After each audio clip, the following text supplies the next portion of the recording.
Ladies and gentlemen, welcome to Mark Bell's Power Project podcast, hosted by Mark Bell, co-hosted by Nsima, Inyang, and myself, Andrew Zaragoza. This episode was recorded on August 6th, and it is with Ivor Cummins, aka the Fat Emperor.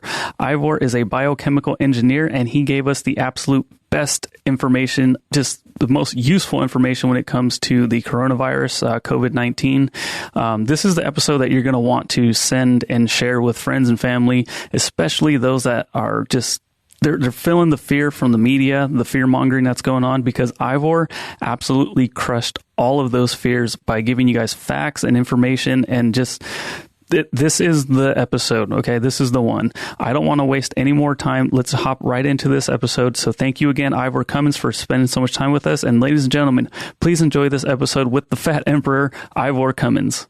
Yeah, COVID-19 is the new like baby. Like when you have a baby, you're like, oh, I can't because we got a baby. Yeah. I can't do that because or new puppy. A puppy's a good one. Mm-hmm. Sorry, Nsima can't go out tonight. We got a puppy. Same thing, though. How many times have I told you that? Yeah. All the time. Yeah, that's actually something I want to ask Ivor is like, dude, okay, before, well, when everything broke, right, I wasn't really like concerned much. You know, my wife and I were both, we work out on a regular basis. We eat healthy, not really tripping. She's pregnant now. That makes you think very different. So like now I'm like, okay, should we be concerned? Like, is it more serious than like the flu? I don't think it is. Or I think maybe it's on par. But if she were to get the flu, like, yeah, fuck, like I'd be really like, I'd be real concerned. So is it going to be the same for COVID-19? Is it Ivor or Ivor? Sorry. I'm actually curious. Oh, I think it's Ivor. Ivor? Okay. My bad. Sounds menacing though. No offense, Ivor. Like Igor? Yeah, it sounds like a villainous. Ivor. It sounds tough. We're not on air, are we? Not right now we are, yeah. Yeah. No, it just sounds tough. We're not live. Oh, okay. We're not live. Okay. Yeah. Good. So anyways, we can start all over if you want. Nah, that's okay. I don't want to say his name sounds villainous. He's a really nice guy. He might be into it. He is a very nice guy. Like if you said my name sounded badass or like sounded like a monster. All right, like pause. It's Andrew. I know, so it's not like... I know.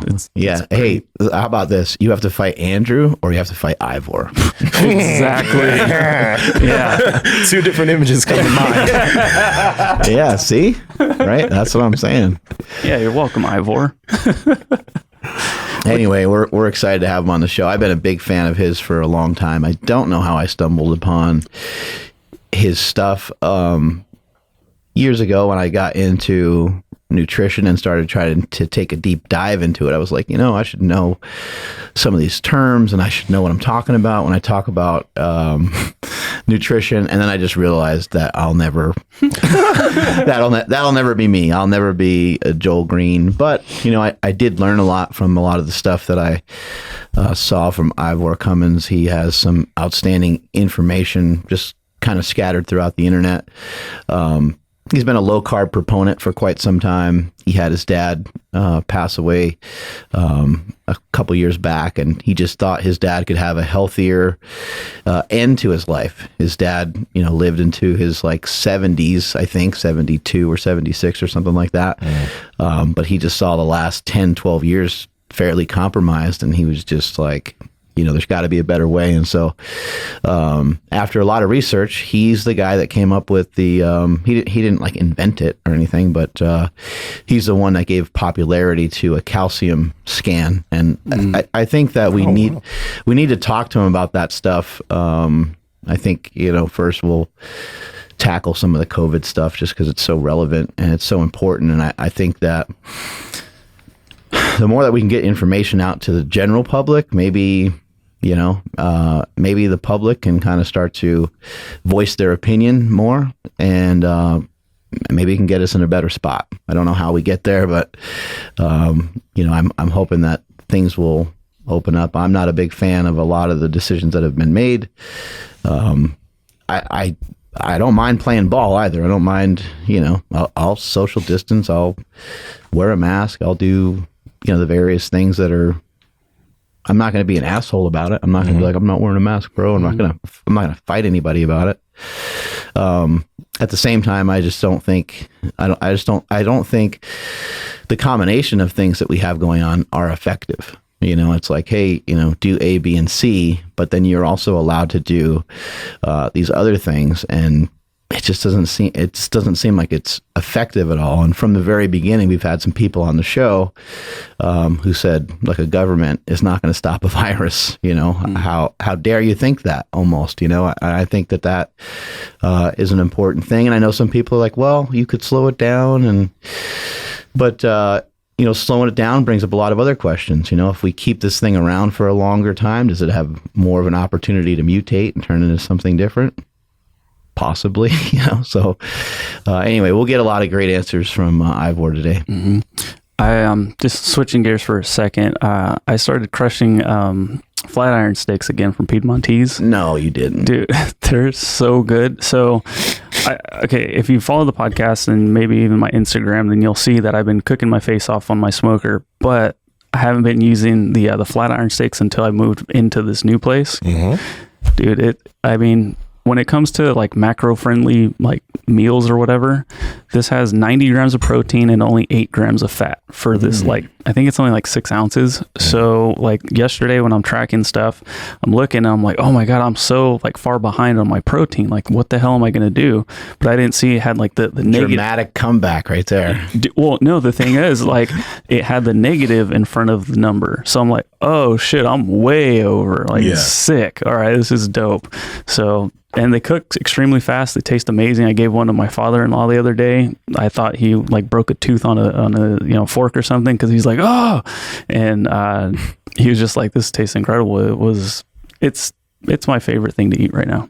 It's good for you too, because you're like low fat right now. Yeah. So you can still make red meat fit, which is nice. Yeah. Bodybuilding steaks. Who would ever thought it? Yeah, that, and then of course the bavette steak, which I think is the ultimate diet steak because it has 100 grams of protein and I think it's kind of the same amount of fat, but it's like the size of a football. It's huge. Yeah, it's massive. It's a big old square. Yeah.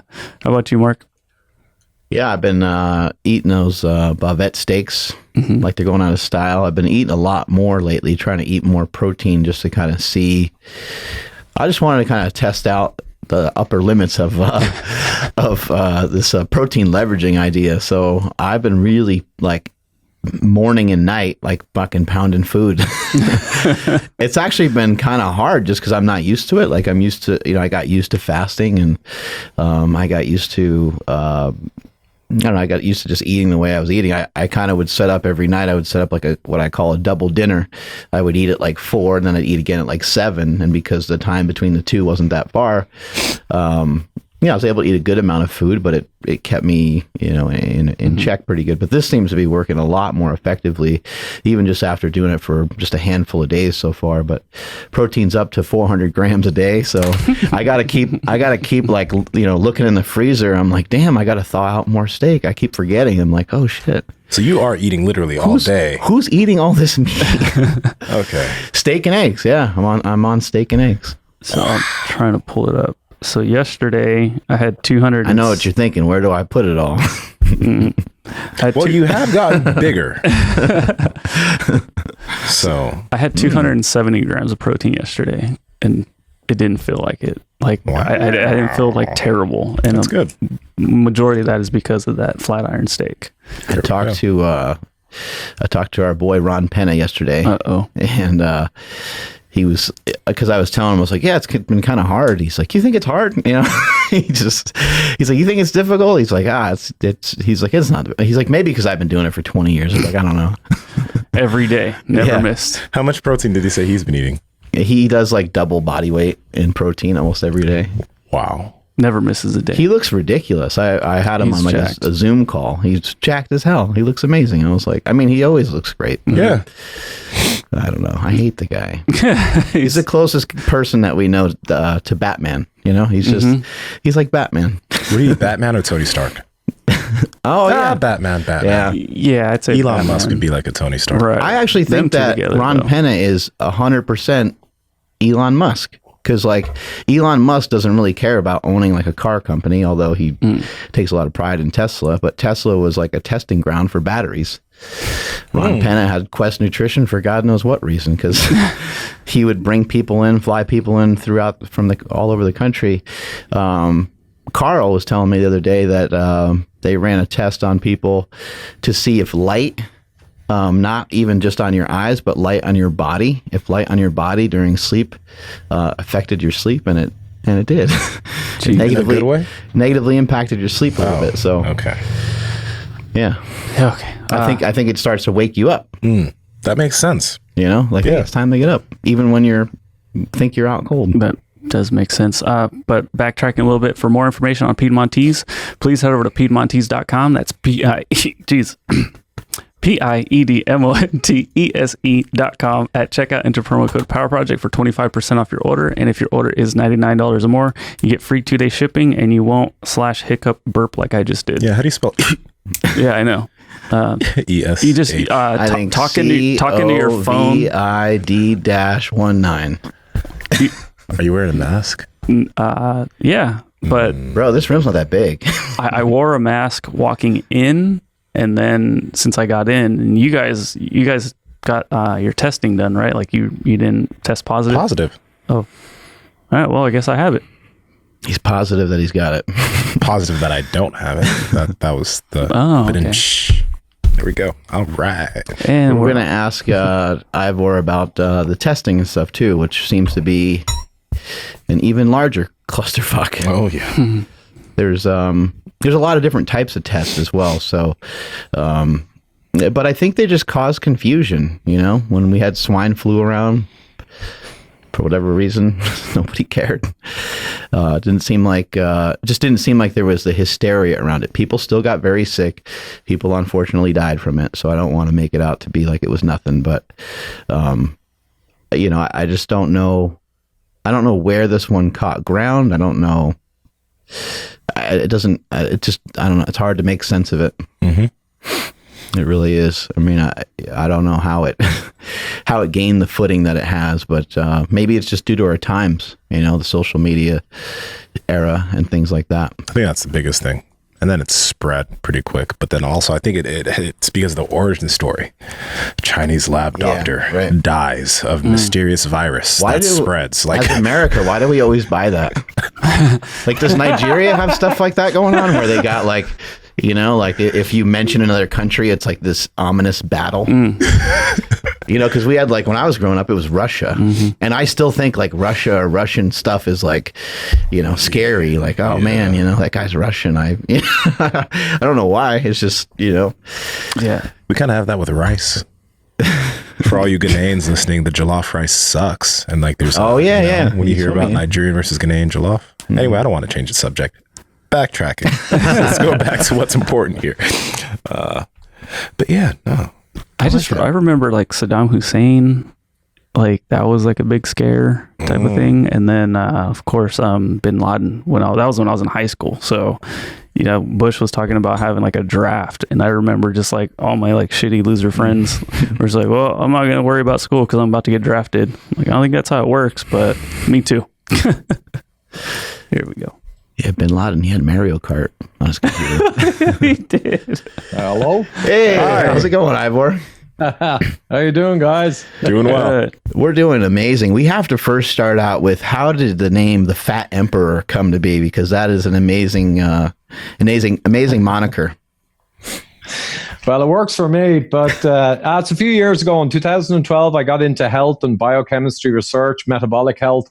And I realized over a while when I discovered that cholesterol thing was all crap and the fat was not bad, I realized that the corporates had kind of driven bad science. They didn't create the mistaken belief, but they certainly funded to keep it alive for decades. So it occurred to me the fat emperor was kind of a metaphor on 3 levels. So first there was the emperor's new clothes. You know, we were all fooled, and the researchers who knew there was something wrong said nothing. They didn't call it.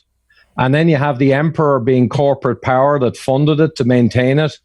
And then finally, the kind of fat emperor, the poor diabetic, obese person, insulin dependent, who was kind of, a lot of them were fooled into ending up like that. So there's kind of 3 levels to it.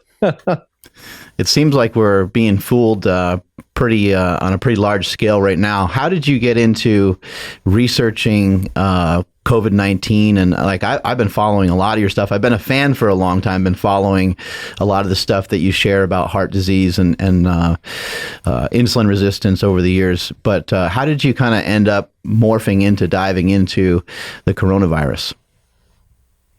Yeah, well, Mark, it was kind of like it came along in March.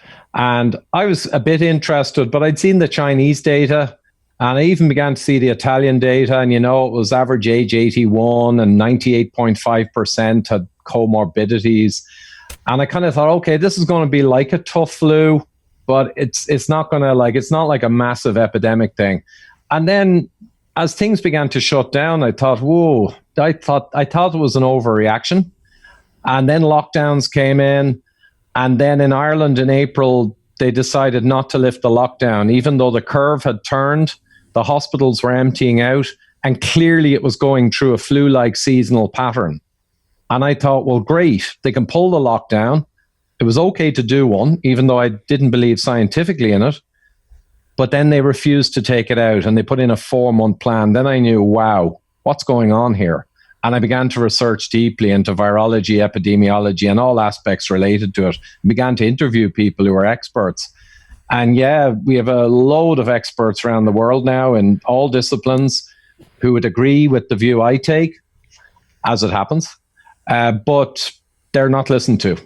So it seems the WHO and specific epidemiologists and experts, or the SAGE committee in the UK, they have the conch, and they are directing mega fear. And even as this thing ended in Europe and America kind of tailed off, though the South of America is a different seasonal regional area, it's kind of more tropical like Mexico. So there was a hump there, sadly, but it all fits with the data. But there's this fear of second wave now. And there's just constant fear and measures that no longer make any sense. So it kept me on it. Let's talk about that second wave for a second, because I've heard you say that you don't believe there could be a second wave without a second virus flying around. So what do you mean by that? Well, yeah, a second wave in the true sense, and the word is being bandied about like a weapon. A seasonal resurgence in the winter makes sense, and that's scientific and might even be expected. But if it seasonally resurges in the winter, you'll have the advantage. Well, it's not an advantage, but in countries that were hit pretty solidly, they'll have community immunity. And mostly the people who'll be hit in the winter will be the people who become susceptible, more aged, more infirm, more ill. So it'll tend to be a smaller number, but it'll happen. But that's a seasonal resurgence of an endemic virus. That's not a second wave. They mean a second wave that unseasonally will explode because the virus starts being allowed to spread again. And that makes no scientific sense. So the only real precedent for that, and they're harking back to it, is the 1918 Spanish flu. But I've read pretty extensively on that. And the matter is not fully closed because they don't have the actual analysis of the viruses. But the early wave impacted. And the second wave that hit really hard was a different demographic completely. It was unseasonal. And the consensus is it was a different virus, either an 1870s flu virus that had come back, hence it didn't hit the older people, it hit younger, or a major mutation of the influenza of early 2018 that came back from Europe is a possibility. But influenzas mutate much more easily than coronavirus. So there's no reason to expect a major mutation within months. It doesn't make sense. So again, you would say scientifically, second wave if a second virus comes along. But that's not what they're saying. They are saying that this thing is controlled and it could break out of control. But the reality is, in all across Europe and Northeast America, and the South now, I think, is turning its curve. Once you're through your curve and you're on the downslope, we've seen all over the world, then you can't suddenly have the same virus pop up again because it's been through its cycle. And sadly, a lot of people have expired. But it makes no scientific sense to me or the professors of immunology I've interviewed. But sadly, they say that their colleagues should know this, but they've admitted secretly that they can't say it because the world has a message and they've got careers. So he's calling his colleagues and students immunity deniers, which is a clever phrase. But this Professor Beda Stadler, who's the Fauci of Switzerland, they call him the vaccine pope. I mean, he's pro-vaccine, immunology professor, director of the institute in Switzerland. And he said all this to me. Yeah, that makes no sense. But he says, no one can say that because there is a narrative. It's coming from the top. It's powerful. And they've got careers. But he said, I'm retired, so I can actually tell the truth. Are you seeing anybody in any government kind of speaking outward against this? I did hear you say that, or a guest that you had on your show, rather, he said that Italy came out and kind of apologized for the way they handled it. Have we seen other countries have government officials? Is there anybody here in the United States? I mean, you seem like you get pretty condemned even just saying anything about a mask here in the U.S. So are you seeing anybody in any government speaking outwardly against how things are being handled? It's relatively rare, Mark. So, there's a lot of, I could say psychosis, but certainly paranoia, fear, mass delusion, mass panic.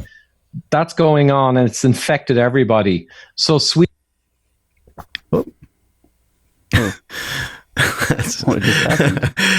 That's YouTube being like, nope. Holy crap, for reals. Well, there you go. I think it was an auto shutdown. I was say the powers that be shut us down. They've got me. Hey, I had a good run since March for 3 months, but now they got me. So the Swedish government said from the start that lockdowns are not scientific. They've also essentially said masks are not scientific.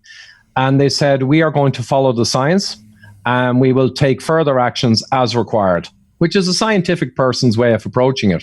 So they have an epidemiologist, Giesecke, and Anders Tegnell is their state epidemiologist, and their whole department. In Sweden, the government is not really allowed the politicians to make these decisions. They must defer to the experts. And the Swedish experts said, we've looked at the science. There is no science supporting lockdowns in a scenario like this. Distancing, yes. Hand washing, masks. If you've got symptoms, stay at home. Limit the big crowds to 50 and keep the economy ticking over. And we're going to monitor closely. And they were correct. So they ended up with the same approximate deaths per million as Ireland and England, who had big lockdowns and now masks, but with no lockdown and no mask. So they've been proven correct. So the media around the world keep attacking Sweden the last 3 months, and I just look and it's insane. Sweden never got within 70% of their intensive care capacity. They had loads of headroom. There were impromptu hospitals they set up that were never used. They're now taking them down. And, they just did it scientifically. And I don't think hardly anyone extra died than would have died anyway if they had done a sham of a lockdown. So that's a good example of a country. Their ICU now for 10.5 million people is down to less than 40 beds for corona out of 10.5 million people. Yeah. And their deaths have gone to pretty much zero. And they say we will continue to apply the science. It's gone very well. We could have protected the care homes better because they got 70% plus in care homes. And they thought they could protect them, and they didn't actually succeed. So they say that's the only place we actually went wrong, and we learned from it. But that's it. And then more extreme examples are Belarus in Eastern Europe. And their president said, I'm not doing a lockdown. This was in March. And he brought all of his staff and army into a huge gymnasium, shoulder to shoulder, and this is when the epidemic was starting. No masks, no nothing. And he told them in a lecture that he had looked at the data, he didn't believe it, and he said, we are not going to react in a psychotic way, and pretty much we're going to follow the science, and if things develop negatively, we'll take more measures. And Belarus have one of the lowest death rates now in Europe, with no lockdown. And we have 5 published papers in institutes: America Woods Hole Institute, Oxford University. We have a German university of professors of mathematics there, and Israel.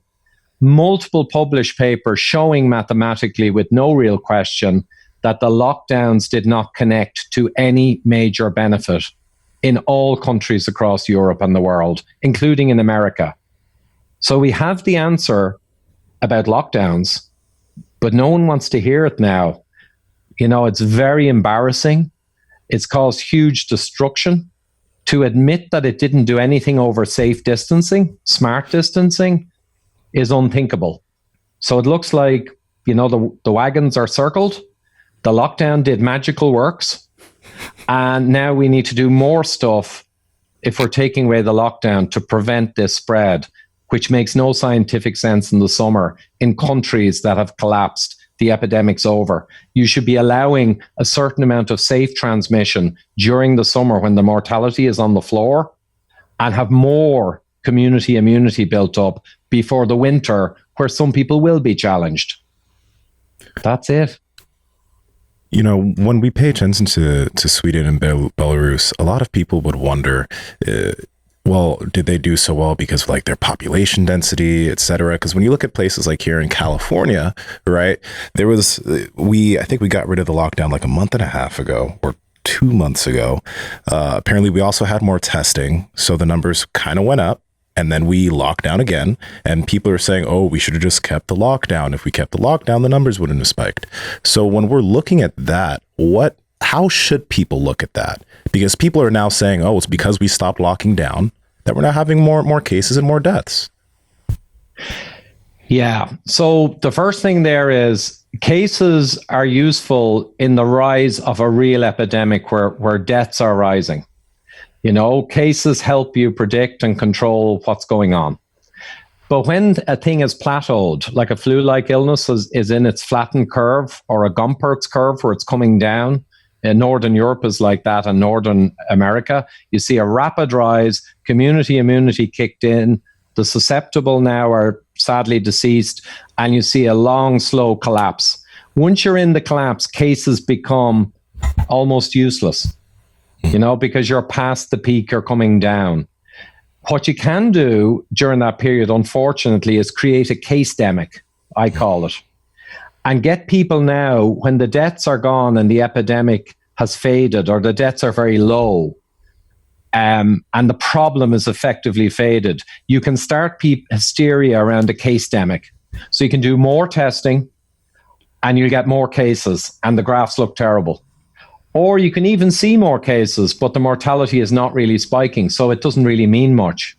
And we saw this in the 2009 swine flu, that after the mortality had faded, there were certain elements in society that wanted to panic, and there was hyper testing going on. And I have a graph I can send later, and it shows in the summer an enormous peak of positive cases. And there were all newspaper articles panicking, but the deaths were not there.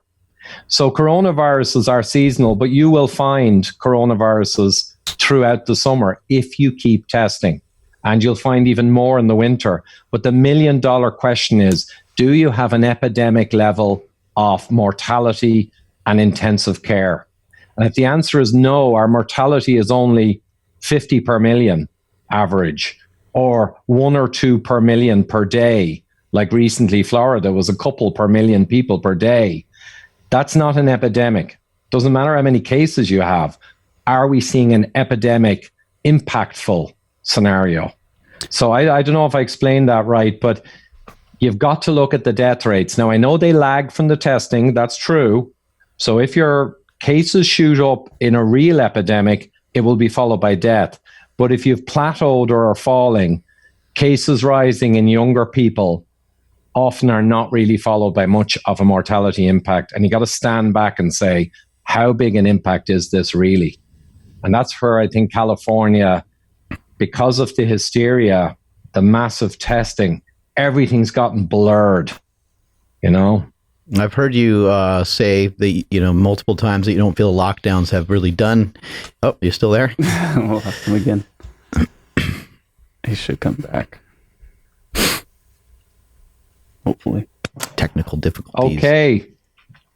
Sorry about that. Oh, that's okay. Hello? We can hear you. Yeah. We can hear you. Yeah, we just Could can't you hear see my audio when the screen was gone? We have your audio right now, and we can't see you at the moment. But I think we'll just continue onward. Yeah. I think we're good to go. Oh, there you go. We'll roll on, and I might look at it in a moment. Yeah, I was gonna ask, with your background being in comorbidities, insulin resistance / pre-diabetes, diabetes, how does that play into it? Because I feel like the media is trying to scare us with that too. If somebody, is 30, 40 pounds overweight, if someone's obese, I think that they're being kind of shamed at the moment, and some people that have some of these comorbidities, are they really at much greater risk? Are those the risks that are connected to deaths when it comes to coronavirus? Do we know that yet? Yeah, I'd say very much so, Mark. So even at the earliest stage from China, we were getting the data, and I was looking at it back in February, and you had around 10 times the risk for being aged, understandably, but also for having hypertension, COPD, diabetic dysfunction, coronary vascular disease. And all four of those are basically all tied up in a ball. They're all insulin resistance, leptin resistance. So I kind of looked and said, okay, that makes sense, because insulin sensitivity enhances the immune system, makes it ancestrally powerful. And insulin resistant states really hit your immune system in a really bad way, because they make one part of your immune system that you want very active, less active, and then they make the cytokine storm overreact, which is what kills a lot of people. So I interviewed Dr. Ron Rosedale, who was the doctor 25, 30 years ago who discovered the importance of insulin and leptin. He's an absolute expert, and we had a podcast on it. And he went through exactly that leptin is not just a hormone released by fat cells. It works in the brain. It signals in myriad ways. And it's also a cytokine and intimately involved in immune system response, along with IL-6 and other things. And he basically said, when you're leptin resistant, your immune system is greatly impaired. So what we're seeing is, I would say there's a massively higher risk if you are leptin resistant with high leptin, low adiponectin, high insulin, any of these measures, which they're not measuring, by the way, of course, as you know. But if you measure them, you'd find that's where a massive amount of the risk of poor outcomes is. And vitamin D is another good one, not just as a supplement, but vitamin D status is an excellent marker of insulin sensitivity and metabolic health. And we've seen multiple studies now showing that people below 20 nanograms, as opposed to above 30 nanograms per mil, they have around 10 times the death and poor outcome, if you're below 20. And again, that makes sense, because below 20, you're metabolically in poor shape, and above 30, you're an ancestral level. But it's just interesting, there's a 10 times difference. So if you imagine, you take someone with a vitamin D of 17 nanograms, insulin resistance, high leptin, visceral fat, your average person these days, unfortunately, in America. And if you took that person and over a few weeks, crash course, interval training, low carb or keto diet, fasting, magnesium, potassium, and getting sun exposure, healthy sun, and a few more things, and you put them on a rigorous program, in a few weeks, their risk could go down by a factor of 3, 4, 5 if they got infected with the same dose. So there's this huge lever of what actually enables severity from this disease. And no one's talking about it, as you well know, around the world. They're all talking about lockdowns, which in contrast have been proven in multiple published papers to be almost ineffective. So it's a topsy-turvy world, and this is what drew me in back in April. What's going on is essentially anti-scientific, and it's hard to understand that the whole world can pursue unscientific approaches and completely ignore what's apparent, well, at least apparent to me and all my doctors and people around the world. And that's where we are. And I'll just throw in one thing that drove me crazy a couple of weeks ago. Ireland's finished the epidemic. In winter, we may have more susceptible people, sadly, but we're finished. And they took down the lockdown slowly. And then suddenly in June, July, I think it was July, suddenly they said we're going to mandate masks on public transport by law with a prison sentence and a $2,500 fine. Wow. And I just could not believe what I was seeing. We've passed the epidemic. We're out of it. The science is clear, pretty much. And you're bringing in mandatory masks now? And a week or two later, they brought in mandatory masks in stores. And it's like, I'm speechless. And I talked to that professor of immunology and he just shook his head. He said, you're as well off wearing a helmet walking down the street in Switzerland now, which is like Ireland, because there's more chance of something falling on your head than the mask giving you any benefit. And this is a top professor. So, yeah, I'm not sure where they're going with this, because if you bring in a mask, mandatory, at the end of an epidemic, when exactly do you take it back out? I mean, what's the exit strategy, Do you feel that masks are effective in any way, even like if we're in the middle of an epidemic? Well, I proposed masks as an alternative to lockdown back in March. I said, why don't we just wear masks, wash hands? If you're symptomatic, stay at home and do the usual world standard bad flu guidelines, which don't include masks, by the way. Up until 2019, they said no masks because 30 years of science generally showed that they were very ineffective for viral problems. Now, they were useful to stop spittle from a surgeon's mouth and hair and pieces of skin dropping down into a wound. A little bit more bacterial than viral, right? Absolutely. And only with the proviso that after use, you destroy the mask, obviously, because you're going to have bacteria and all over it. But now we've got reusable masks for viruses. And I could not believe when that came out, because even in America, where the South, in fairness, let's say we make an exception and we say, well, the South is on a Mexico seasonal pattern, rising slowly through April, May, June, July, August. But the Northeast and the Midwest, to a large extent, are the European pattern. And they went up in March and down in April and went down to nothing. I mean, what on earth will a mask do there? It's like Ireland or Switzerland or Sweden.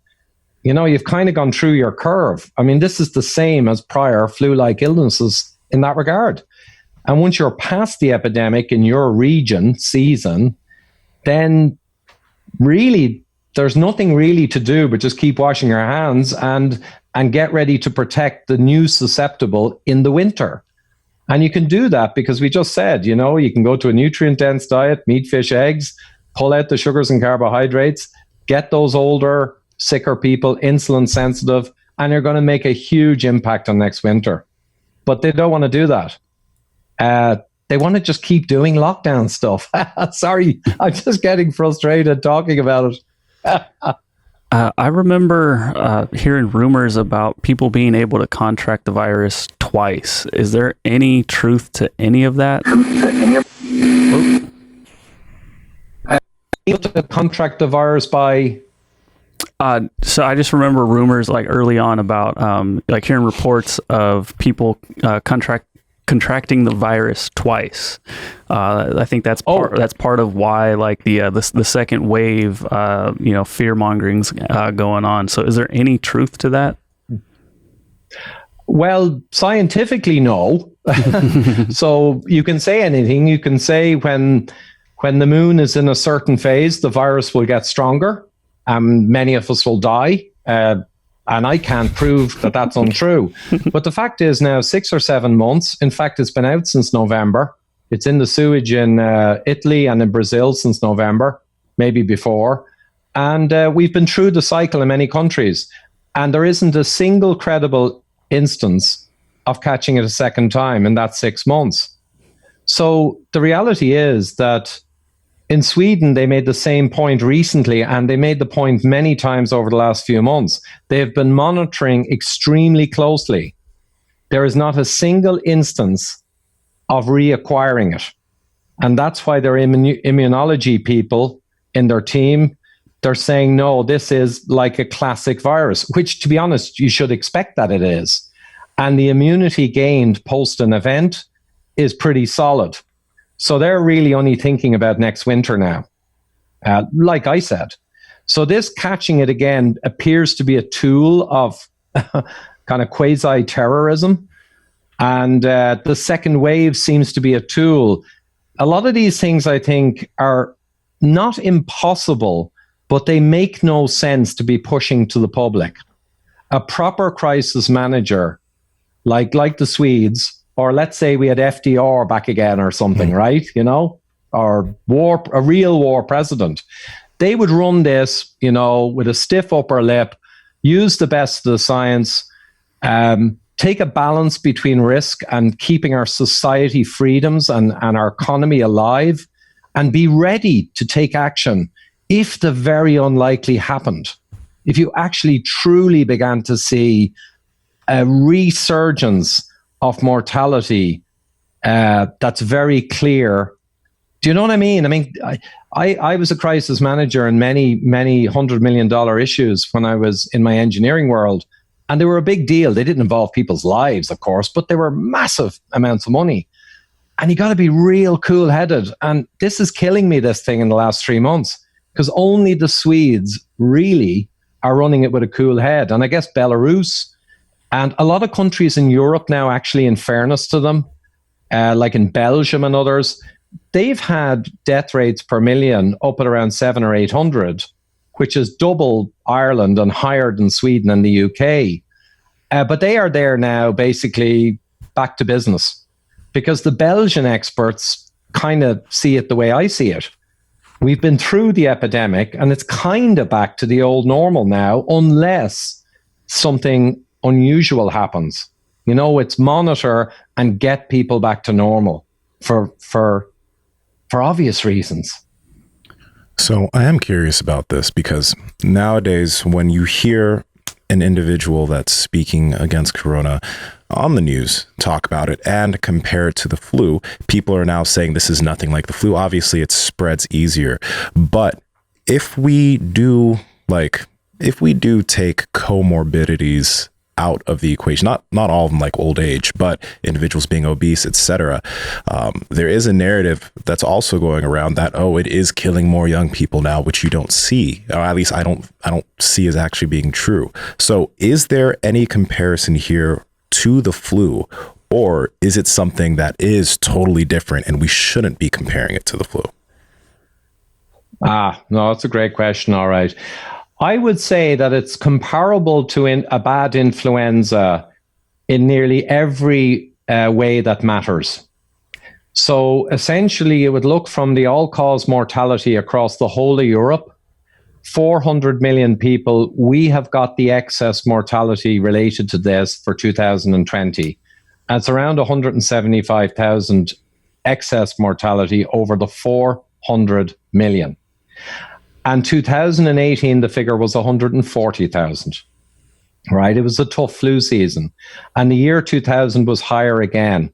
We're not sure, but it's over 200. So it's comparable in impact to a very bad flu season. However, it's a shorter, sharper season. Usually a bad flu season with, say, 140,000 excess deaths in Europe would be over 4 or 5 months.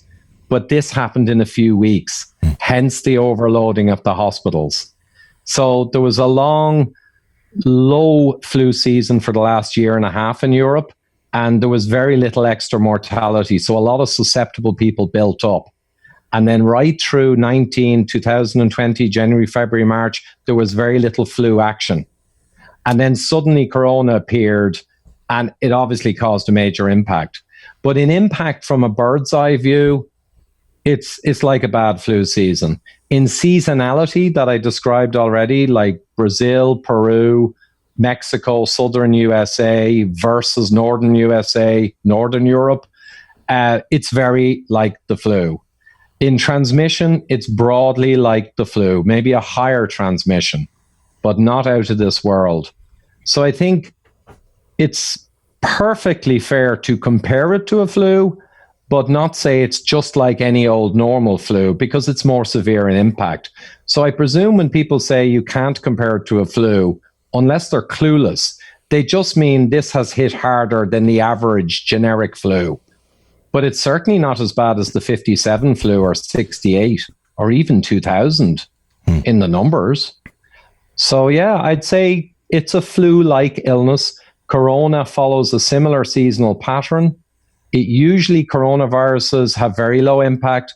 This one has a high impact. But in some ways, that makes it more like the flu than a normal corona. And the other thing is that the coronaviruses, talking to the professor of immunology, though I have around 5 or 6 published papers on this now, it has a lot of commonality with previous coronaviruses. So the reason that an infected person in these studies where they track them with the people who were living in the house with them while they were symptomatic, no masks, and maybe 3 or 4 out of 5 people intimately with them don't get it, you've got 70% of people from the get-go who are not really going to experience anything. And the reason is cross-immunity. They've got mucosal antibodies, they've got T-cell immunity. They have all of this machinery of our immune system that's been poked and primed by previous coronaviruses over the decades. So the coronavirus is a new virus, but as Professor Stadler says, it's new because every virus, when it first comes out, is technically new, but huge amounts of its proteins and peptides and structures have commonality with prior coronaviruses. And that's why it does not hit the population as a truly new disease with no immunity. We've got around 70% immunity from the get-go, and then the remaining 20 or 30%, some of them sadly die, a lot of them get severe problems, and the rest of them then to develop new immunity to the new aspects of this new coronavirus. So since it is so similar to a very bad flu or a bad flu, like you said, my wife is pregnant and we would be taking all precautions necessary when flu season comes around, because she will still be pregnant when our normal traditional flu season comes around. But should we be taking any extra precautions because she is pregnant when it comes to trying to avoid coronavirus?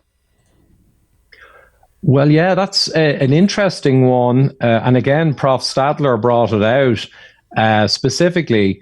This pretty much doesn't affect young children, younger people, or pregnant women at all. And he said people should kind of be celebrating that because a bad flu does. So the good thing so far from the data is it's aged or people with significant metabolic disease, even if it's undiagnosed.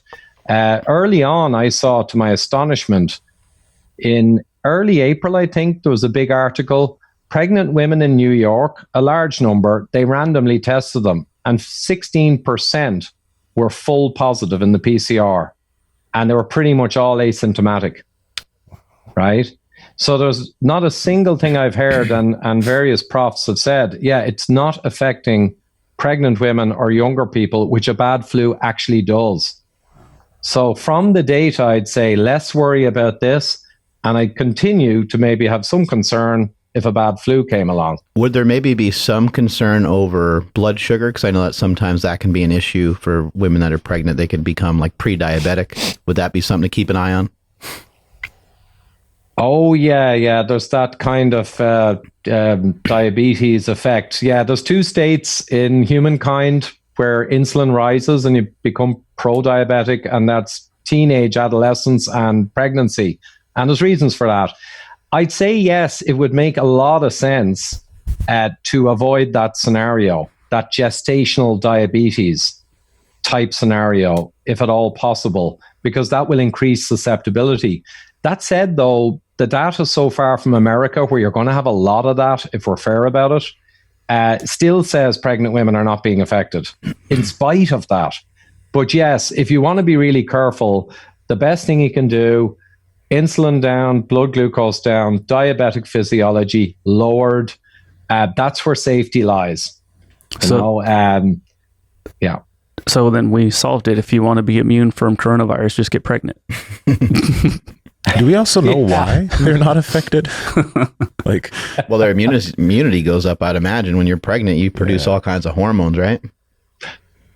Yeah, there may be that effect. And also the pregnant women, maybe there's an age factor too, that, this is very age targeted, the corona, and below like 50, and when you're heading below your mid 40s, the risk really tumbles to the floor.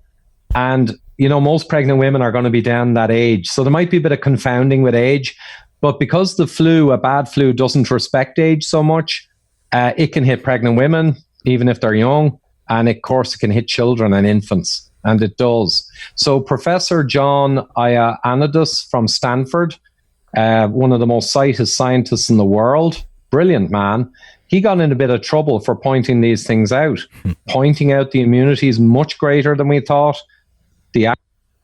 Oh, we lost you again if you can hear us. There we go. Right. We got you. Okay. So I think it's your fault. 100%. 100%. That's what I say. I'll take it. Yeah. This one's on me. It's always America's fault. We're used to it. I'm not sure, but I suspect, and I don't want to say it, I bet you it won't happen again now. That's just my instinct. And gone. Yeah. There'll be no second wave of this shit. Right. Okay. Can you walk us through some of the complications of testing? Because we see that the cases are rising, but are the cases really rising?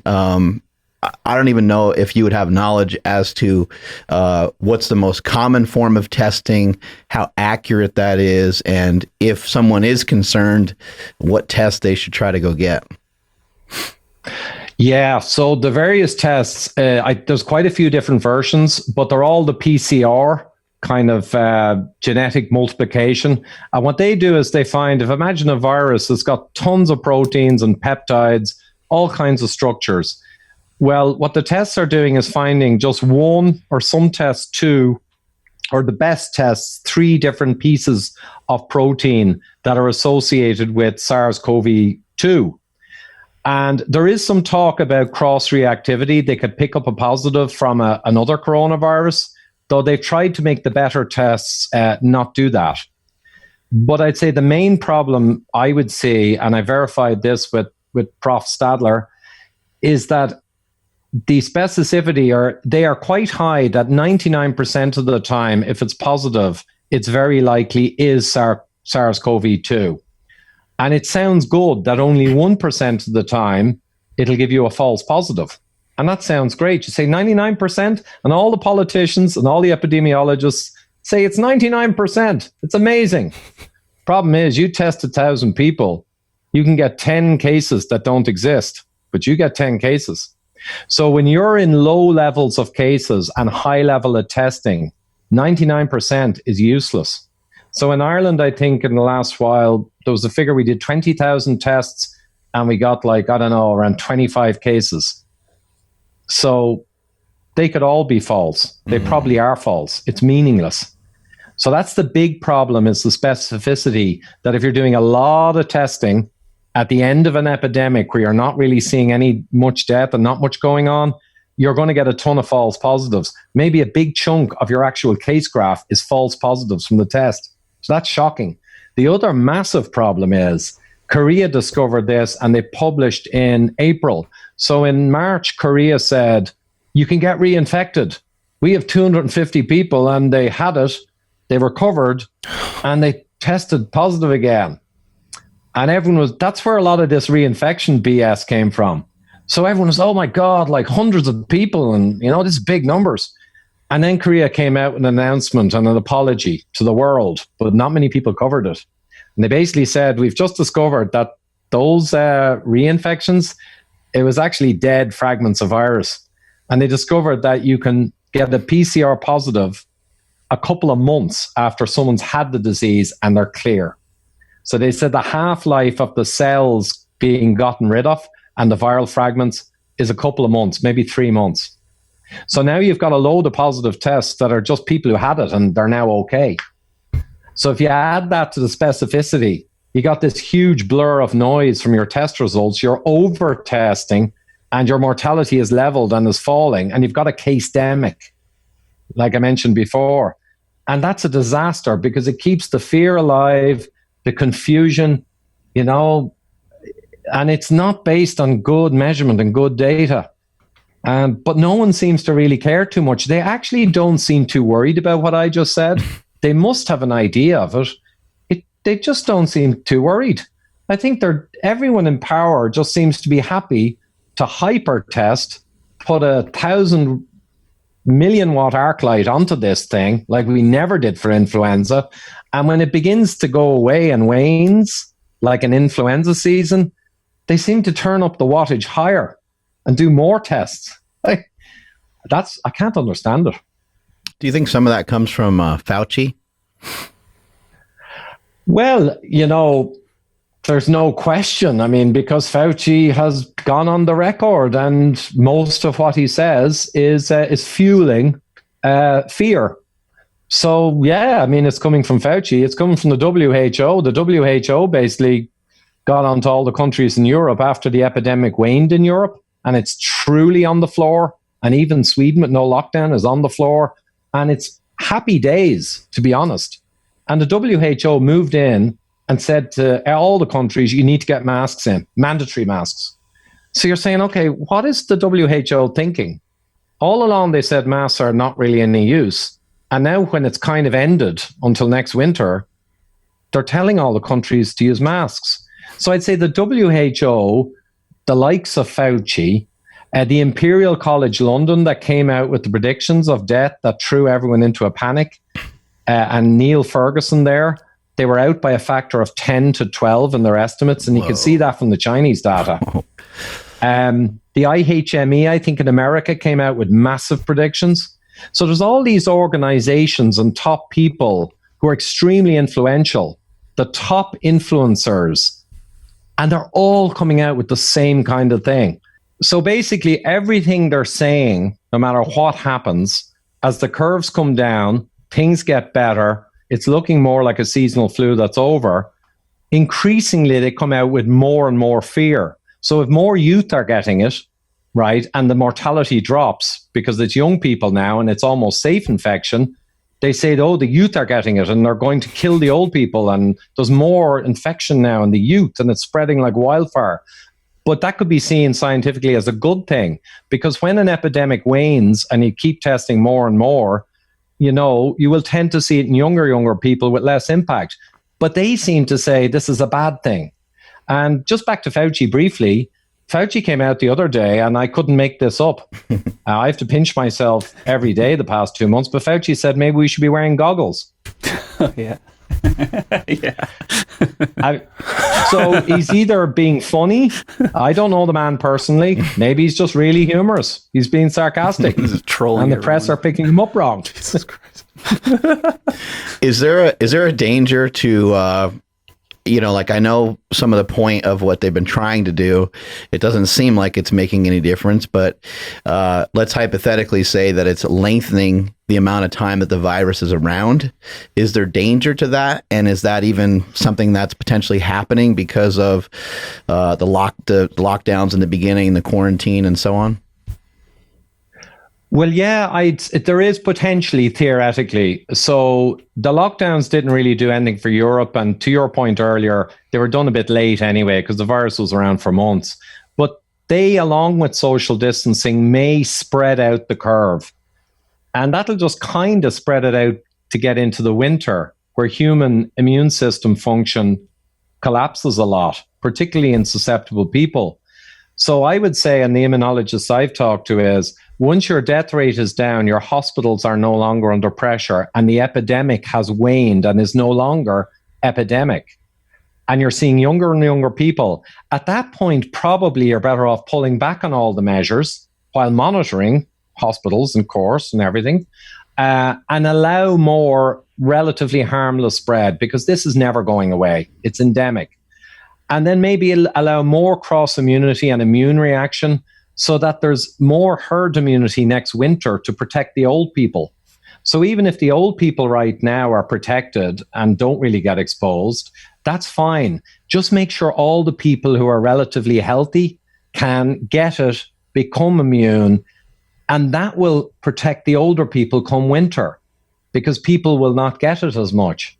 So the logic would say, when you've passed the epidemic, allow safe spread, don't create a case-demic and have everyone panicking, allow safe spread, monitor the hospitals, monitor the ICUs, and continue like that with maximum reopening and maximum old normal within the limits of being careful, just in case something weird happens. That would be a logical crisis management. And I think, Mark, I always say to people, all over the world, they were 100% clear in their message. A few weeks of lockdown to make sure the hospitals are not overwhelmed. We achieved that in a couple of weeks in Europe. The curve turned and suddenly the story changed. Well, it became different. Now the hospitals are okay and people began to say, oh, lockdown's coming out. No. And eventually it got to the stage with no deaths where we all have to wear masks under pain of prison. Like, how do we get from just protect the hospitals to no life left behind under any circumstances and just let the economy and business just flush down the toilet? Because all that matters now is coronavirus. It's also interesting because, in the hospital, especially in the beginning, now at least they have some treatments that seem to be assisting, I guess. But there's really nothing they can do at the hospital. So, when I think about should we have locked down at all, I do think it made sense in the beginning to me to maybe shut things down just for a little bit and say, what the hell is going on? Let's get some of the smartest people that we can. Let's collaborate about this. Let's figure out what's the best way to move forward, because I don't know what's happening. There's this information coming from China. Seems like Italy's getting hit pretty hard. I would hate for that to happen to our country. How do we get together and how do we prevent this? But I know it's sad for people to think about people dying and people dying in large numbers and things like that. But sometimes that just happens in our, it happens in our lifetime. There's war, there's tragedies, there's hurricanes, there's 9/11, there's all kinds of things where that are just horrible to think about. And so when I think about it, I'm like, as horrible as it might be to get through it, at least we would have got through it a lot faster. And I also think that we would have figured it out. I don't think that the hospitals would have been overrun, but I'm not a medical professional by any means, but what are some of your thoughts on that? Yeah, America, I haven't looked as much into America as Europe because I have all the European data, but I've been asked a lot about America. So I've done a certain amount of analysis and I gave people examples just of logic. So Illinois in mid-March locked down, and on March 22nd, there was a stay-at-home order, one of the most locked down states in the US. And Florida was a sloppy didn't lock down, got a lot of heat, and in April 3rd did a kind of a lockdown. And at the time, Illinois was 4 times the death rate of Florida. A super lockdown versus next to nothing, and it was 4 times higher. So I was just trying to illustrate, look, lockdown might help a bit, but it's not a matter of you're saving loads of lives. There's huge question marks around lockdown. And then the deaths per million. Northeast America recently was around 1,100 deaths per million. Maybe it was 900. That's quite a lot, 0.1%. But the south of America, no one was talking about the Northeast because it had been through the curve and now there were very few deaths. But they were all talking about the south. But I was kind of telling people, look, the south is only at around 200 per million now. And I think Texas at the time was 150 per million. And they're getting 2 to 3 people dying per million people per day.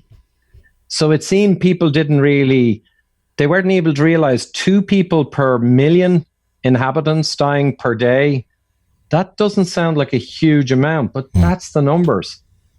And I don't think the authorities are giving that perspective. If you draw a graph of Northeast America mortality, it goes up in March and down in April.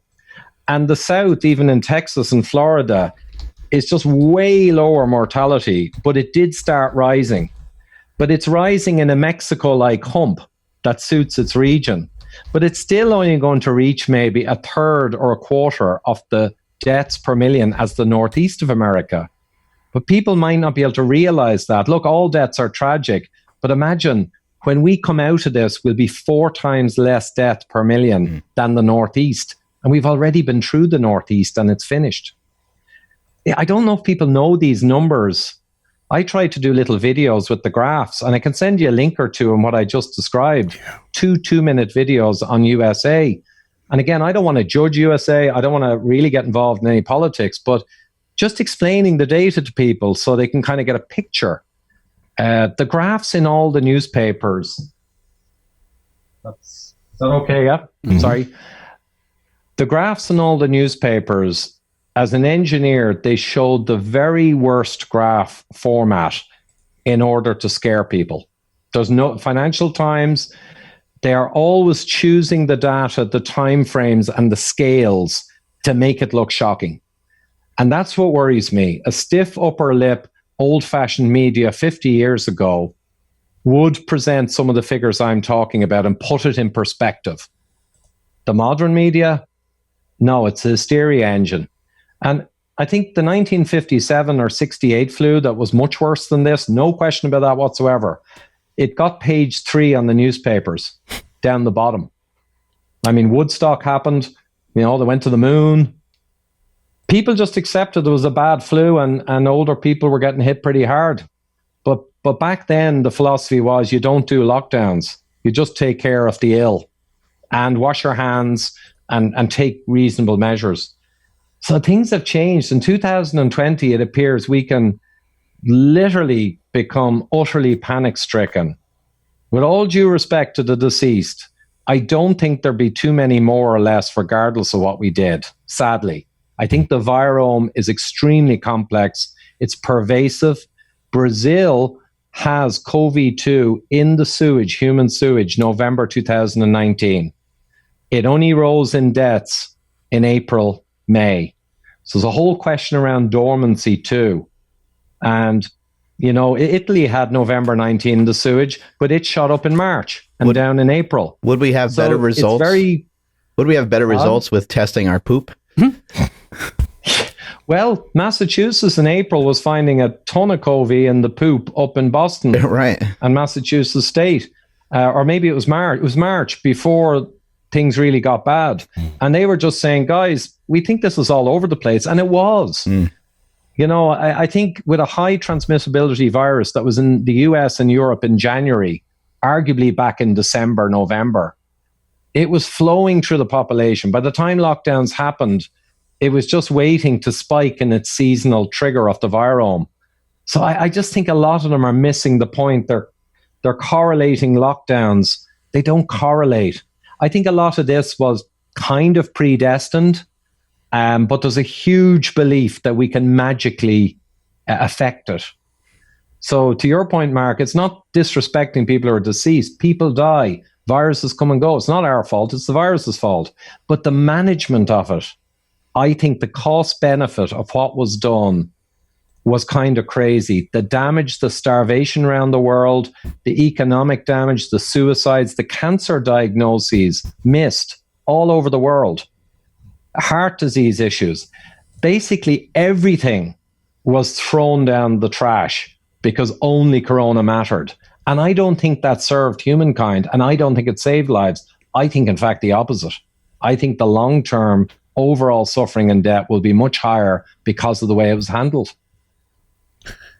There's a lot of people in my life right now that continue to watch the news that are extremely anxious and scared of everything that's being told to them because, like you said, when you see graphs, they set things up so it looks extreme and scary, and it is a serious issue, but they make it look worse than it is. So if we can kind of have, I don't want you to make it short, but if we can have a bulletproof point of what we should actually be paying attention to in terms of the percentages, the deaths, the cases, what should people actually put their eyes on, and what should they maybe try to ignore?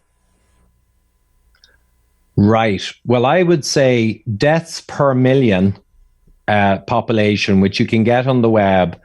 And there's a website I can send a link to where you can get deaths per million for US states and also regions, Northeast, South, Midwest, and West. And if you look at deaths per million graphs for those, you'll see what I described. You'll see that the South is rising, but I think it's already turning, and it's much lower overall than Northeast. You'll get a perspective. And I'd say cases at this point are nearly meaningless because you can overtest and you can get a positive a month after you've recovered. What does that mean? So I'd say deaths per million, and in fairness, ICU rates of utilization for COVID. Now, that's also a problem because the ICU rates, if you go in now for another thing, but you've got COVID in the PCR, you're called a COVID case.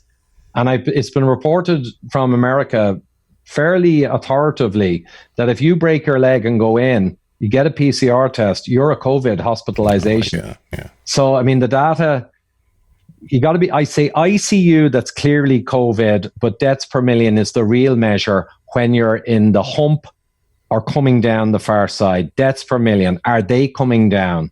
If they're coming down, that's the big deal. And overall deaths per million in the figures for the areas of the country or the overall country. America's around 450 deaths per million. It'll probably finish this in the next month or two, maybe at, 600, bit like Europe. That's the way it's looking. Northeast, Midwest, kind of finished. South and West, long and low level, rising, and I believe it's turning down now. Are we? I don't know. That's not a single bullet, but deaths per million is the bullet. Got it. Perfect. Are we seeing anything from an economic standpoint, like socioeconomic standpoint, and or race? Is there, are different races contracting the virus and maybe reacting to it in a different way? Like, what are you seeing with that? Yeah, I've done a couple of interviews on race with Nsima in England, the crusading cardiologist who's Indian Asian, and a black doctor, Quadjo, in Canada, and a couple others. And they're very concerned. So in England and America, I think it's around the same, maybe 3 times the risk, approximately, if you're black or Indian type extraction. And some of it is socioeconomic in the sense that, yes, maybe poorer, less metabolically healthy, related to social status. But in England, 19 out of the 20 doctors that died of COVID were black or Indian, Asian. Wow. So it's not just socioeconomic or lower, poorer food, lower money. It is kind of racial. And we do know that black people and Asians in the UK and America are profoundly low in vitamin D, just because of a mismatch between UV exposure expected and what you're really getting on your skin in northern territories, especially in March or April after the winter. So yeah, I'd say it's a racial issue with vitamin D and poor metabolic health, higher diabetes rates in Asians. They pop out a little tummy quicker, they get diabetic quicker. They don't have as high a personal fat threshold to expand and stay non-diabetic. So I'd say this is a problem. As far as the vitamin D is concerned, because like you mentioned that earlier in the podcast, obviously getting outside, but how many IUs of vitamin D should people be taking each day? Like 10,000? Is there an upper limit to what you want to try to get in? Well, the toxicity is pretty established that if you're below around 30,000, there's no evidence from studies of toxicity a day, but 10,000 would be seen as the super safe limit. So some people like to take 50K and they think it's magic. I'm okay with that, but I'd say 10,000 is the upper bound reasonably, unless you're under a doctor's guidance and you're profoundly low and they're giving you super high dose. And 4,000 or 5,000 a day would be maintenance during the winter to not go low. Ideally, you get UV because the UV that gives you the vitamin D, it has 2 or 3 times the residence time for reasons they're not sure why. It also, the UV gives you nitric oxide, which is super important for vascular and other health. And actually, a lot of the correlations between vitamin D and good health may be related to extra sun exposure and higher nitric oxide you got. So I'd prefer to get my vitamin D high by getting healthy sun exposure or UV lamps like Sperti in America. I'd also like to get my vitamin D high. There's other ways of getting your D high. And people don't realize this. If you're a bit diabetic and eating shit, right, and you suddenly go on a low-carb diet that's nutrient-dense, your vitamin D will shoot up in the coming months without taking any D or any sun. So vitamin D is a profound marker for insulin resistance, for inflammatory disorders, for all of the problems that we'd be aware of. And if you actually fix those problems through another route, by nutrient-dense diets, interval training, fasting, get your potassium, magnesium, you bring up your metabolic health. Guess what? Your D will go right up, even though you didn't take any pills or get much sun. So it's acting as a marker. So it's just a super marker in general, but I think it's an amazing one for COVID. Like I said, 10 times the risk of death if you're below 20 versus above 30. There's much weaker correlations with just heart disease and cancers. So COVID seems to be a very important one. And it's not just supplements. It's ideally sun, but it's super ideally nutrient-dense diet. Get your leptin and insulin resistance right down, and you'll join the above 30 club. That's the way I see it. Does the antibody test, does that do anything for us? Like, is that test pretty effective, and what would it do for us? There's lots of different ones, but my big concern, and the immunologists I've talked to around the world, Ireland has a 5% antibody positive. Sweden, that's come through this and has de facto community immunity, has only 7%. The world is saying, oh, look, they only have 5, they only have 7, 95, 93% are still exposed if it came back. No, it's gone through the population. The epidemic's over, but only a small percentage of people who are de facto immune will show antibody. They're the people who went to the stage of antibody generation defenses. Often people who are more affected or got a higher viral load or who are less healthy go right back to that high-level immune response.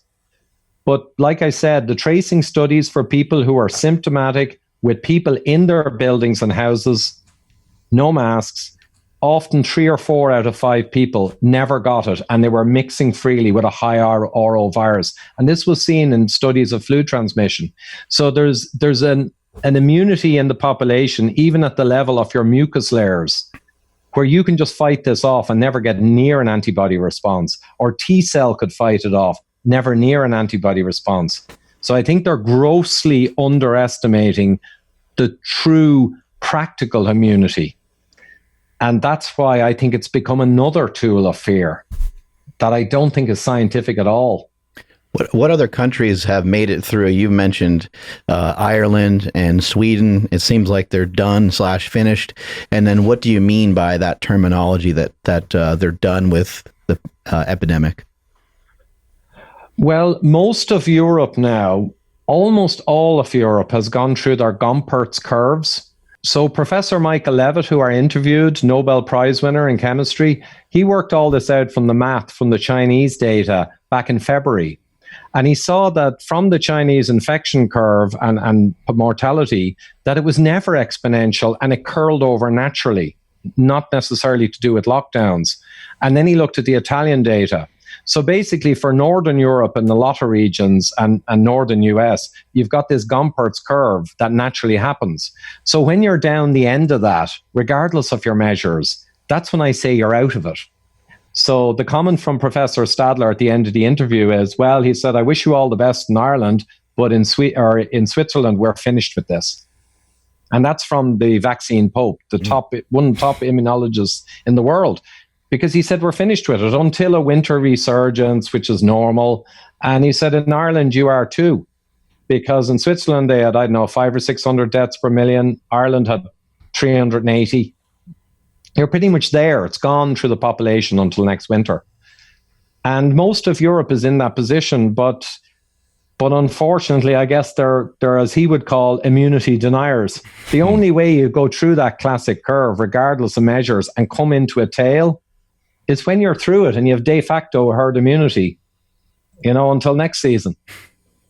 I mean, it's elementary to him. Yeah. He just can't understand how his colleagues are denying fundamental T-cell mucosal cross-immunity with prior coronavirus peptides. He says the whole lot is being denied on the television, and his immunology students who are now in careers and even colleagues, they say to him secretly, it's great you're coming out and explaining this. And he says, but why don't you? And he said, they answer me. We've got careers. The environment right now, you can't say it. So can you imagine that? I mean, that's not a conspiracy theory. That he was laughing as he told me it. He finds it extraordinary that whatever's going on in the world, immunologists cannot be open on the science because there's a narrative for whatever reason, and you can't knock the narrative, even by quoting like real science that you learned in college. I don't know. It's unusual, right? Yeah. Real quick, I was curious about this because I remember back when the numbers of deaths were coming out a few months ago, China, like there was a lot of deaths, and then the next day they had 2. I was curious about the data from China. Is that data about deaths, is it accurate, like for them like reporting it? Because it seemed to be like here and then it immediately went down. Yeah, I'd say there are some question marks around Chinese data, possibly, or it's possible it's pretty accurate. Okay. Professor Levitt made the point, well, okay, everyone says the China data I used, you can't trust it.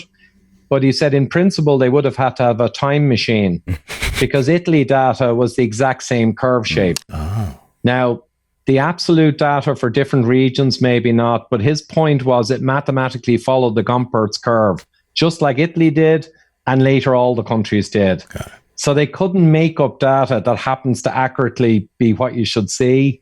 So it probably was accurate enough. But the Chinese data doesn't really matter now because we've got all of our own since March. So it doesn't really matter anymore in a way. Got it. When we factor in age, what does the actual death rate look like worldwide from a percentage standpoint? Oh, so the worldwide death rates are very small because huge areas of the world have extremely low death rates. So Europe has leveled off and kind of finished. Like I described earlier what finished was. Not completely finished, but you're out of it until next winter. Europe is around 400 per million, or 0.04% is the population fatality rate after it's passed through. And the US is currently around similar, but it might be up to 500 per million now at a guess, but 0.05%. And Professor Levitt says that generally, from all the math, from all the data, around 500 or 600 per million people is kind of the average where you're kind of finished with it. And if you look into that, it's going to be average age over this in the high 70s or 80, and it'll be mostly comorbid. So most of that small percentage is being made up by aged and comorbid. Sure, there's middle-aged people. Sure, there's people in their 20s who may have leukemia, some other problem. You know, there's tragedies everywhere. But Boston, I always remember the pie chart. When they came through their curve, their pie chart showed average age 81, and they had, I think it was 98% with medical conditions. Mm. And I was kind of saying, look, no disrespect, but come on, guys. You know, we kind of know the picture, and the media just never, ever emphasized that. That was on the Boston government website. I got that data. Mm. I never saw any media ever covered the true demographic. Yeah, I think 5 years. I wonder why.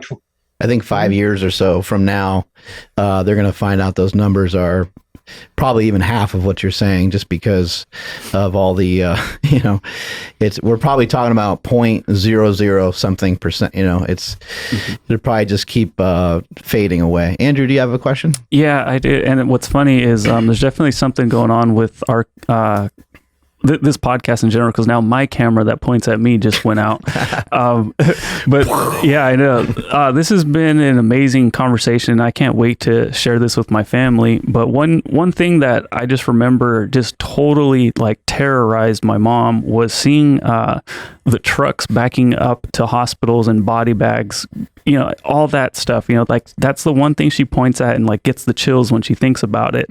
Was all of that propaganda?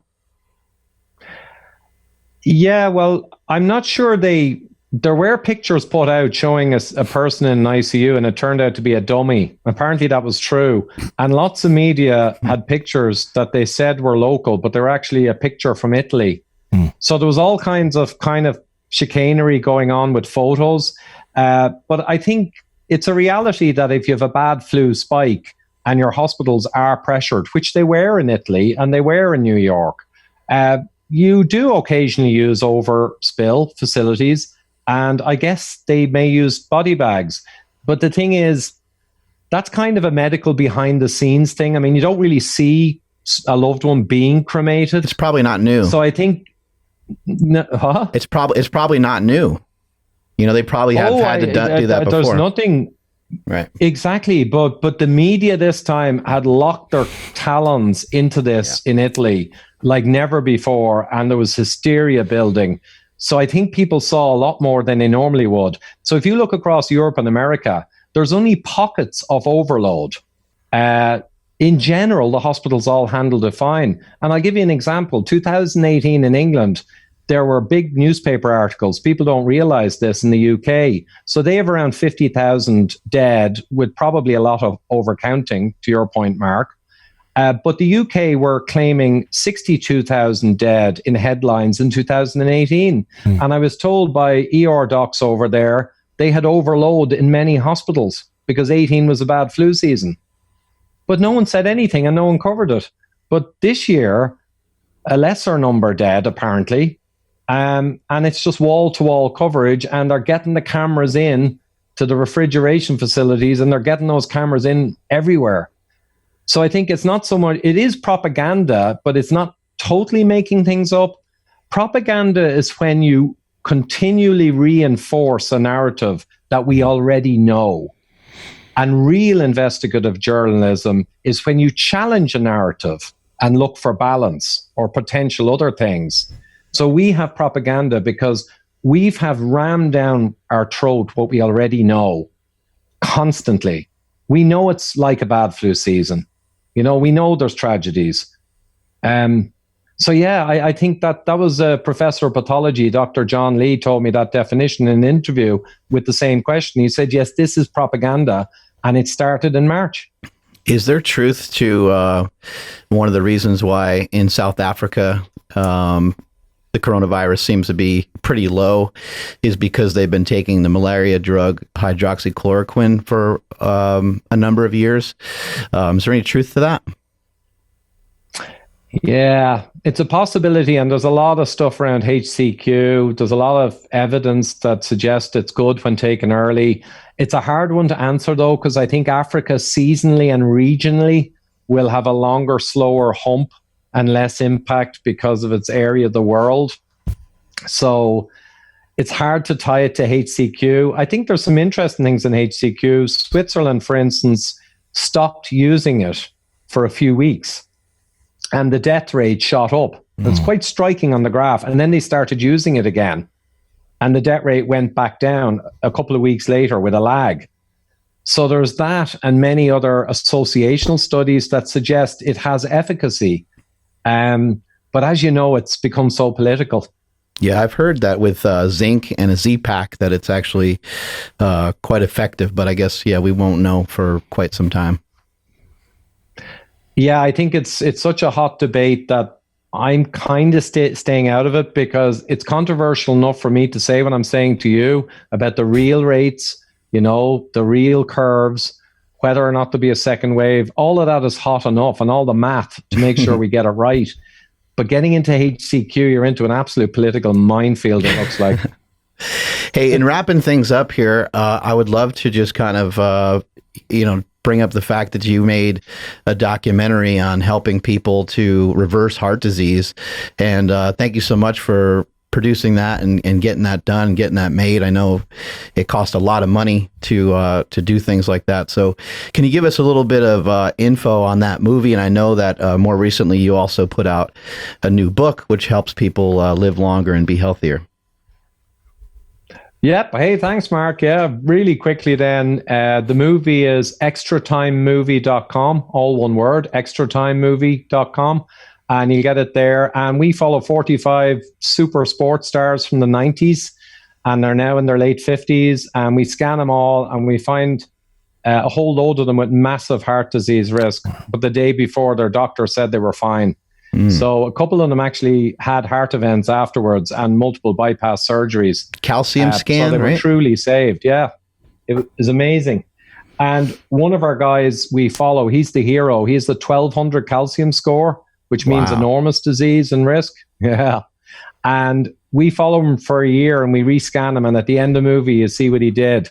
So if you can slow down the progression of the calcium or stop it, you don't really need to reverse it. You massively reduce your risk. So we had him on a glucometer. He had to change his diet completely. He was getting huge glucose spikes, even though he wasn't overweight, on certain foods. And vitamin D, vitamin K2, potassium, and a series of other things, new types of exercise. He went on the full program. And let's just say at the end of the movie, when we rescan him, he's doing a lot better. It's a good news story. It's uplifting. And then you have a new book out as well? Yeah, I have the book that's out a while ago, Eat Rich, Live Long, with Dr. Jeffrey Gerber, Denver's diet doctor. And we put a lot into it. It's very comprehensive, but it's easy reading. It's got a ton of recipes from a professional chef in the middle. And later in the book, you get into the science if you want to go deeper. And then the appendices, you get the really deep stuff. So we've kind of phased it that you only need to go through the basics of what went wrong and what you need to do. Then you're into meal plans and recipes and all of that stuff. And then you can go on to the science. But we're just conscious not everyone wants to get into the science always. Are you happy and excited to be out of nutrition for at least a little period of time? Or are you kind of itching to dive back into it? Or are you still studying it at the moment? I'm studying at a background level, and we have a conference, an online seminar on with, actually that doctor organized a Quadjo from Canada, the ER doc, and that's on this Sunday. So that's all nutrition. I was in Vinnie Tortorich giving a talk at his conference a couple of weeks ago, and I'm in Dr. Eric Berg's. So I'm keeping it nudge forward, but because Corona has become such an enormous kind of threat to the world in terms of freedoms and our economy and the bad science that's going on, it's been very hard for me, honest, to let it go, Mark. So we're actually making a movie. The same people who made the heart disease movie, Donal O'Neill, that I just talked about, we're actually making a movie on Corona. So it looks like we have funding, and we have a production company in South Africa who've booked in to produce it. So I'll be doing a bit more Corona.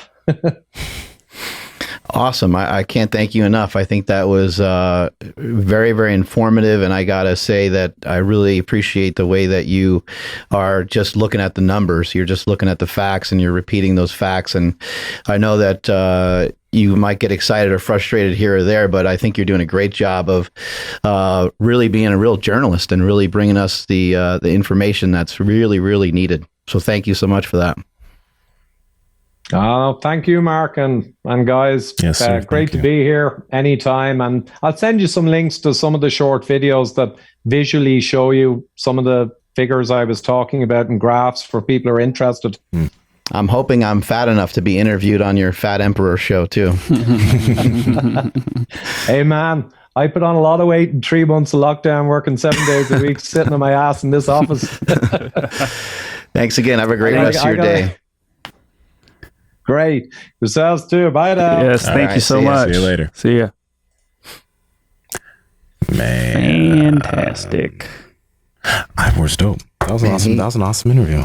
Yeah, he crushed it. It's and I want to point out that everything that we shared, obviously people can have some different views and different opinions, because sometimes some of these things come down to your beliefs, right? And so, but the way that I'm seeing things unfold, I just can't help but think that a lot of times we're being very irrational. I would have to say that, you know, if I was to grade myself on how well I'm doing in terms of keeping myself like in a bubble, you know, against contracting a virus or even passing it on, I would give myself a 3, which, you know, so no other number though than a 10 would be effective, right? You would have to be a 10. You'd have to be a 10 out of 10. And then even then, there's not anything, you know, I hugged family members when I was in New Jersey. And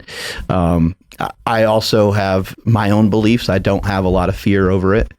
I'm not concerned about it really at all. And I have also made peace with the fact that someone that I know may get it. They may get very sick from it, and that could be a possible reality. I've dealt with death several times over in my life, and I just maybe have a different view or perspective of it than maybe most. But again, you know, you're entitled to, you know, believe whatever you want. People that wear masks and people that are really trying to distance themselves, or people that are concerned, I'm not gonna bother to try to place a lot of judgment on that. I just think that it is important that we try to come to a more rational discussion when it comes to these things. Is it possible that a lot of the things that we're doing aren't effective? It appears so.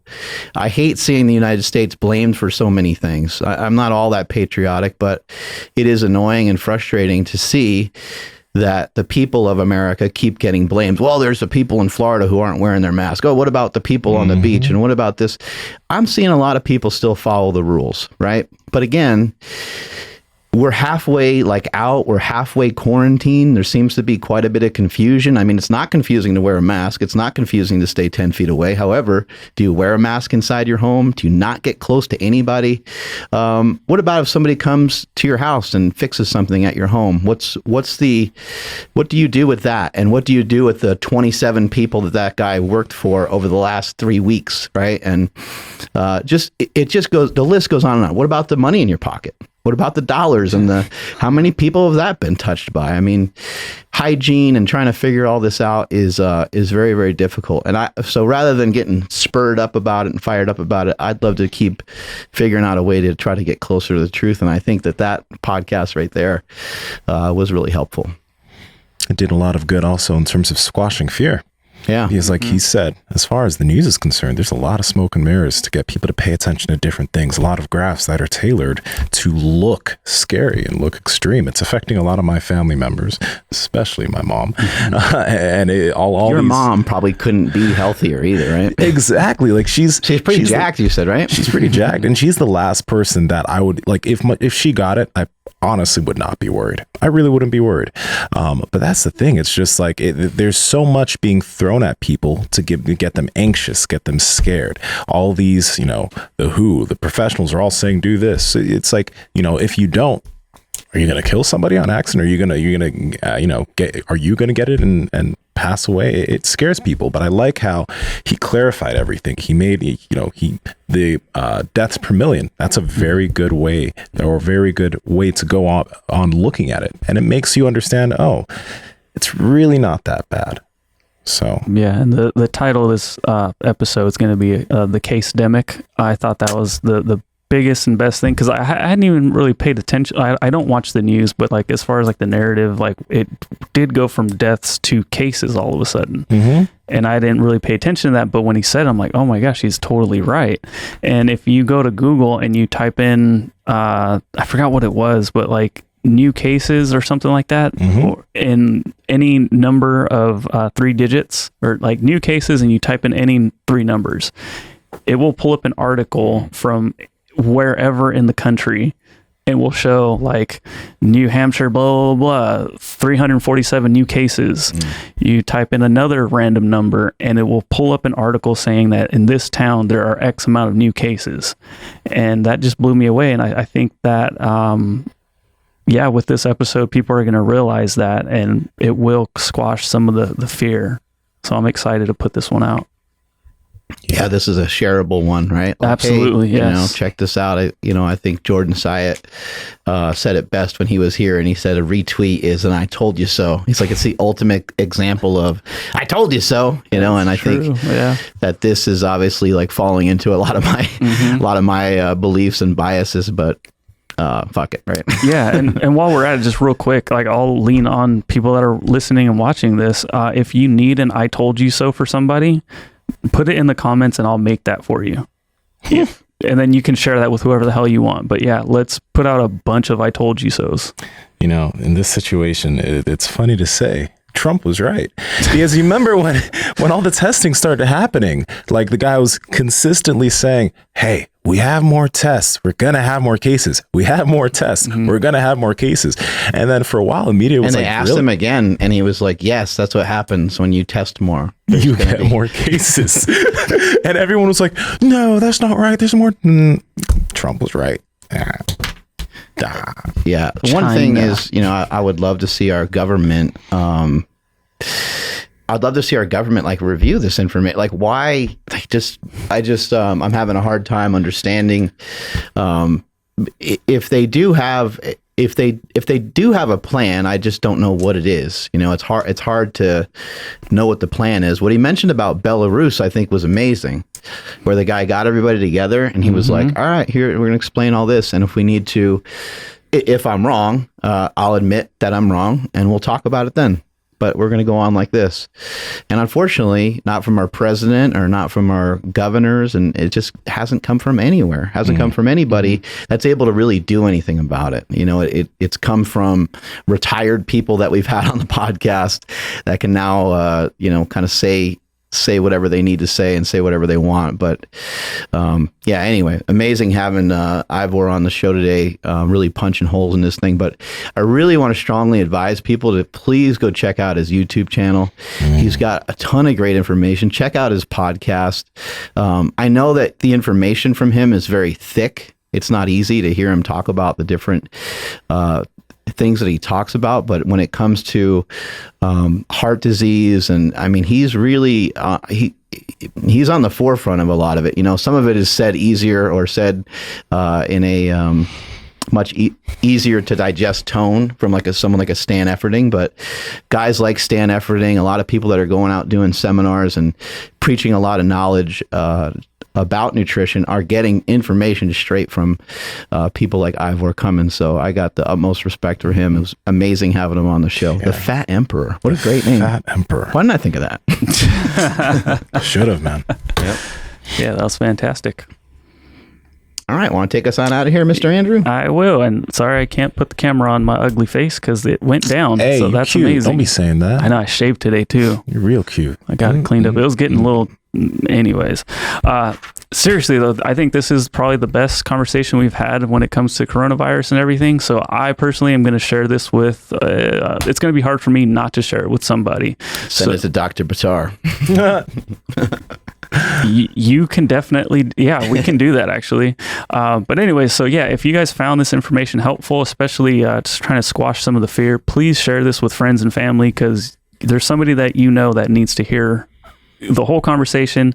And again, like I said, if you want a simple, quick, 1 minute clip or whatever it is of a "I told you so," let us know. Do it via the comments here on YouTube and Facebook. If you're listening to this on iTunes, we're super easily accessible. Please reach out to at Mark Bell's Power Project on Instagram, at MB Power Project on Twitter. And like I said, we're on YouTube, Facebook, and even LinkedIn. My Instagram is at I am Andrew Z. Nsima, where you be? Nsima Inyang on Instagram and YouTube, and Nsima Yin Yang on TikTok and on Twitter. Oh, Mark. And Instagram's just came out with Instagram Reels. Yeah. So see ya. You're taking a picture of Cena's hat. I'm taking a picture of you. Oh, I gotta flex that. There you go. You keep knocking him down, bro. And I'm just gonna send him that. See what he thinks about this. This is unfair. He's holding a lot of weight, and you're not. I mean, that's the second podcast in a row that you've knocked him down. And those are 75-pound plates. 75-pound plates, bro. When I first saw that, we're talking about the John Cena doll that's on our It's an action figure. It's not a doll. Action figure that's on our table, and I immediately called him out and called him a fraud, because I'm like, no one's ever made 75-pound plates, but I think someone probably actually did at one point, which is even funnier. I've seen a 50-pound plate before, the old standard ones, which makes your math all weird. How do you add that up? You start getting really confused. I mean, it should have been in 50s. Like the bar should have been 50. Everything should have been 50, but because it's converted to kilos, we got killed, and we don't know what we're doing. Nope. It's hard to add it all up. Anyway, I'm at Mark Smelly Bell. Strength is never a weakness. Weakness is never a strength. Catch you all later. Bye.